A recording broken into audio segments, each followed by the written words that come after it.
السلام علیکم ورحمت الله وبرکاتو. دوستانو، نننی عمل چې دی دا ډېر بهترین عمل دی او دا کوم عمل دی د دوو کسانو په منځ کې بې اتفاقي پیدا کول والا عمل دی. اوس به تاسو دا سوچ کوئ چې مولانا صاحب وایي چې دوو کسانو په منځ کې بې اتفاقي چې کوم دی دا ښه کار نه دی. نه، بعضې ځای کې بې اتفاقي پیدا کول چې دي هغه ښه کار وي، ځکه بعضې دوستاني چې وي هغه د ناجایز تعلق وي، اسلام ته، پښتو ته، شریعت ته هغه او د هغه زموږ د معاشرې مطابق نه وي.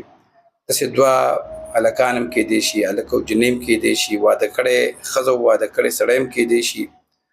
او وایو که مثال څه خبره کوو نو شرمیږو، خو دا دوستان چې په طریقه باندې ختم شي، خدای پاک یې په منځ کې د بې اتفاقي راولي، نو لکه پرده به هم زمونږ راشي.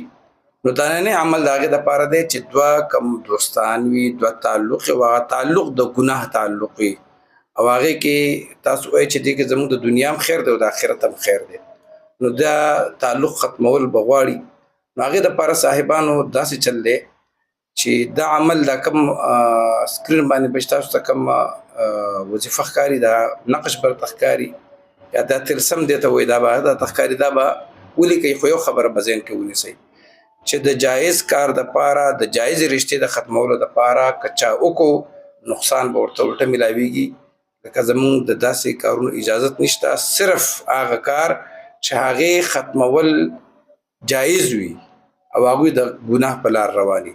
دا کوم نقش چې تاسو ته په سکرین باندې ښکاري، که داسې څوک دوه کسان جدا کول غواړي نو دا نقش به د ډوډۍ په ټوکړه باندې ولیکي، د دې کسانو دواړو نومونه به هم ورسره ولیکي او دا به تور سپي ته واچوي. تور سپی داسې چې په هغې کې سپین ویښته، سپین نشان په هغې کې نه وي، مکمل تور، هغې ته به دا واچوي. انشاءالله العزیز د دغه کسانو چې کوم تعلق دی د ګناه تعلق دی، ناجایز تعلق دی، دا به الله ختم کړي.